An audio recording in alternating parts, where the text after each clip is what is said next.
আসসালামু আলাইকুম। এখন আপনারা দেখবেন সংবাদ শিরোনাম।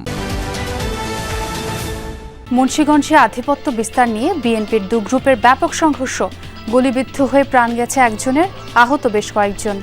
অনেক লোক মারধর করলো আর একটা লোক গুলি করে মাইরে হিলাইছে। আব্বুর প্রতি রাগা ছিলই, পরে লোকে আমার আব্বু সকালবেলা গেছে হেরে উনতে গুলি করছে।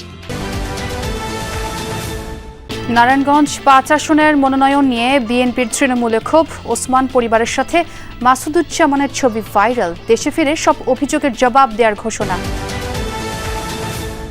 নানা সংকটে জর্জরিত বরিশাল সিটি কর্পোরেশনের শত কোটি টাকার উচ্চাভিলাষী পরিকল্পনা, কুয়াকাটায় রিসোর্ট নির্মাণের বিজ্ঞপ্তিতে ক্ষোভ। খুলনার রূপসা নদীতে নিখোঁজ দুইজনের সন্ধান মেলেনি এখনও, চলছে নৌবাহিনী, কোস্টগার্ড ও ফায়ার সার্ভিসের উদ্ধার তৎপরতা। সরকারি প্রাথমিক বিদ্যালয়ের শিক্ষকদের কর্মবিরতিতে ক্ষতিগ্রস্ত হচ্ছে কোটি শিক্ষার্থী, যৌক্তিক দাবিতেই কর্মসূচি, দাবি আন্দোলনকারীদের। আসসালামু আলাইকুম। এখন দেখবেন সংবাদ বিস্তারিত। আধিপত্যের বিস্তার নিয়ে মুন্সিগঞ্জে বিএনপির দুই গ্রুপের সংঘর্ষে গুলিবিদ্ধ হয়ে একজনের মৃত্যু হয়েছে, আহত হয়েছে বেশ কয়েকজন। সংঘর্ষে বহু ককটেল বিস্ফোরণ হয়, দলবদ্ধ হয়ে অস্ত্রের মহড়াও হয় দুই পক্ষের মধ্যে। এতে বেশ আতঙ্কিত হয়ে পড়েন স্থানীয়রা। করতেই একের পর এক ককটেল বিস্ফোরণ, চলে দলবদ্ধ অস্ত্রের মহড়া। পূর্ব বিরোধকে কেন্দ্র করে স্থানীয় বিএনপির দুই গ্রুপ জড়িয়ে পড়ে সংঘর্ষে। উত্তপ্ত হয়ে ওঠে মুন্সিগঞ্জের মোল্লাকান্দি এলাকা। স্থানীয়রা জানায়, এলাকার আধিপত্য নিয়ে জেলা বিএনপির আহ্বায়ক সদস্য আতাউর রহমান মল্লিক ও ইউনিয়ন বিএনপির সাবেক সহসভাপতি আওলাদ হোসেন গ্রুপের দীর্ঘদিন ধরে চলছিল বিরোধ। এরই জেরে আবারও সংঘর্ষে জড়ায় দুই পক্ষ। সংঘর্ষে গুলিবিদ্ধ হয় আরিফ ও ইমরান নামের দুইজন। পরে জেনারেল হাসপাতালে নেওয়া হলে আওলাদ গ্রুপের আরিফ মিরকে মৃত ঘোষণা করে চিকিৎসক। আব্বু সকালবেলা গেছে, যাওয়ার পরে মুখ চোপা ধুইছে, তো বাথরুমে তাইছে, পরে হেরে উনতে গুলি করছে। অনেক লোক মানে কইতে মুখোশ পইরা হেলমেট পইরা অনেক লোক আমাকে মোলাকান্দি ইউনিয়নের ভিতরে আমার কংসপুরা গ্রামে চৌডুমুরা গ্রামে দুইটা অনেক লোক মারধর করলো আর একটা লোক গুলি করে মাইরে হিলাইছে। নারায়ণগঞ্জ ৫ আসনে বিএনপির মনোনয়ন নিয়ে তৃণমূলে দেখা দিয়েছে অসন্তোষ। তাদের অভিযোগ, বিগত সময়ে আওয়ামী লীগ নেতাদের সাথে মিলেমিশে ব্যবসা বাণিজ্য করেছেন দল মনোনীত প্রার্থী মাসুদুজ্জামান মাসুদ। ওসমান পরিবারের সদস্য ও আওয়ামী লীগ নেতাদের সাথে ঘনিষ্ঠ ছবি ভাইরাল হয়েছে সামাজিক যোগাযোগ মাধ্যমে। সদ্য দলে যোগ দেয়া একজন ব্যবসায়ীকে মনোনয়ন দেওয়ার সিদ্ধান্ত নিয়ে প্রশ্ন তুলেছেন নেতাকর্মীরা। তবে বিএনপি মনোনীত প্রার্থীর দাবি, ওসমান পরিবার ভয় ভীতি দেখিয়ে বিভিন্ন অনুষ্ঠানে যেতে বাধ্য করত তাকে। আসন্ন জাতীয় সংসদ নির্বাচনে আসনটিতে বিএনপির মনোনয়ন পেয়েছেন ব্যবসায়ী মাসুদুজ্জামান মাসুদ। চলতি বছরের সেপ্টেম্বরে বিএনপির সিনিয়র যুগ্ম মহাসচিব রুহুল কবির রিজভির হাতে ফুলের তোড়া দিয়ে দলটিতে আনুষ্ঠানিকভাবে যোগ দেন মাসুদুজ্জামান। দলে যোগ দিয়েই একাধিকবারের এমপি আবুল কালাম সহ বড় বড় নেতাদের টেক্কা দিয়ে পেয়েছেন দলের মনোনয়ন। তবে শুরুতেই পড়েছেন বিতর্কের মুখে। ওসমান পরিবার ও আওয়ামী লীগের নেতাদের সাথে তার ঘনিষ্ঠ ছবি ঘুরছে সামাজিক যোগাযোগ মাধ্যমে।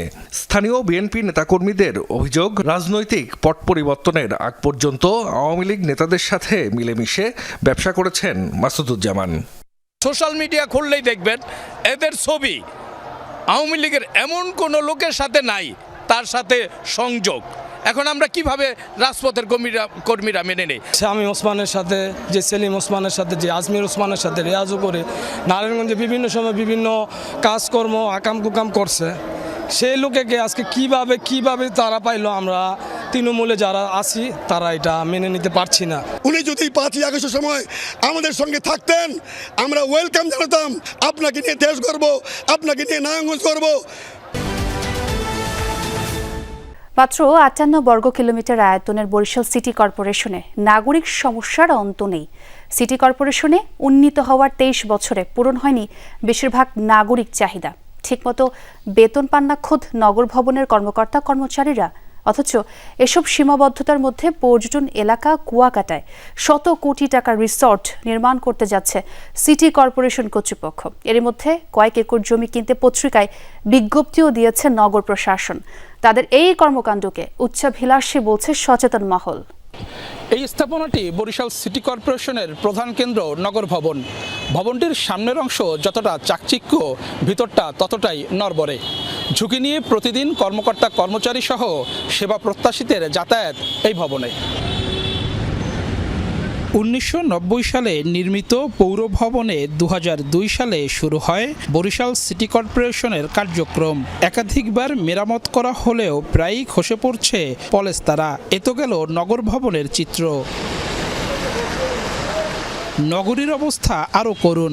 বেহাল রাস্তাঘাট, ড্রেনেজ ব্যবস্থা, ভারী বৃষ্টিতে হাঁটু জল, উন্মুক্ত ভাগাড়ে ময়লার পাহাড়, নেই সুয়ারেজ ব্যবস্থা। মশায় অতিষ্ঠ নগরবাসী ভুগছে বিশুদ্ধ পানির সংকটে। সবচেয়ে বেশি দুর্ভোগে বর্ধিত অংশের মানুষ। এত শত নাগরিক ভোগান্তির মাঝে কুয়াকাটায় রিসোর্ট নির্মাণে শত কোটি টাকার বিলাসী প্রকল্প হাতে নিয়েছে নগর প্রশাসন। সিটি কর্পোরেশনের যে নিজস্ব রাজস্ব আয়, সেই আয় দিয়ে তার অফিসের যে খরচ, নিয়মিত যে খরচ, সেটাই সামাল দেওয়া কঠিন। যে কোনো উন্নয়ন কাজ করার জন্য তাকে গভর্নমেন্টের উপর নির্ভরশীল হতে হয়। বরিশাল শহরে বর্তমানে সবচেয়ে যে কঠিন এবং খারাপ অবস্থা, সেটা হলো বর্জ্য ব্যবস্থাপনার অভাব। ভবিষ্যতে এই রিসোর্ট আমাদের পরিবার পরিজন নিয়ে তারা ঘুরবেন, এটাই আসলে তাদের ইচ্ছা, তাদের ভিশন। কিন্তু বরিশাল নগরীর যে সমস্ত নাগরিক আছে, এটা নাগরিক সুবিধার সাথে কুয়াকাটাতে রিসোর্ট তৈরি করার কোনো সম্পর্ক নেই। সাবেক মেয়র ও মেয়র প্রার্থীদের মতে কুয়াকাটায় রিসোর্ট নির্মাণের পরিকল্পনা সময়োপযোগী নয়। নির্বাচিত জনপ্রতিনিধি থাকলে এমন সিদ্ধান্ত নিতে পারতেন না বলেও মন্তব্য করেন তারা। কেন এই বিলাসবহুল রিসোর্ট নির্মাণ করছেন? কার অনুমতি নিয়ে তারা করছেন? তারা সরকারের কাছ থেকে কি পূর্ব অনুমতি নিয়েছেন? এই ধরনের প্রকল্প করতে গেলে সিটি কর্পোরেশনের সীমার বাইরে যেতে হলে অবশ্যই তাদেরকে কোনো না কোনো উদ্দেশ্যে যেতে হবে। সেটার জন্য পূর্ব অনুমতি নেওয়ার বিধান আছে। তারা কি সেই অনুমতি নিয়েছেন?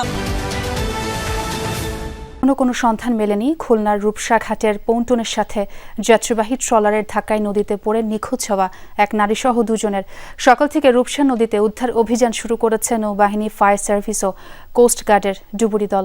নিখোঁজদের একজন খুলনার সন্ধানী ক্লিনিকের প্রশাসনিক কর্মকর্তা শেখ মহিদুল হক মিঠু।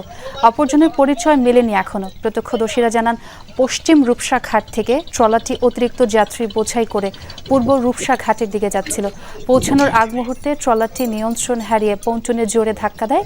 এতে বেশ কয়েকজন যাত্রী নদীতে পড়ে যান। অনেকে সাঁতরে তীরে উঠলেও দুজন উঠতে পারেনি। ঘটনার পর থেকেই চলছে তল্লাশি। শিক্ষাঙ্গনে বারবার আন্দোলনের ফলে ব্যাহত হচ্ছে শিক্ষার্থীদের পাঠ। 3 দফা দাবিতে প্রাথমিক বিদ্যালয়ের শিক্ষকদের কর্মবিরতি স্থগিত করার ঘোষণা এলেও ঢিমে তালে চলছে লেখাপড়া। এ ধরনের অস্থিরতা শিক্ষার্থীদের মানসিক বিকাশে চাপের সৃষ্টি করছে বলছেন অভিভাবকরা।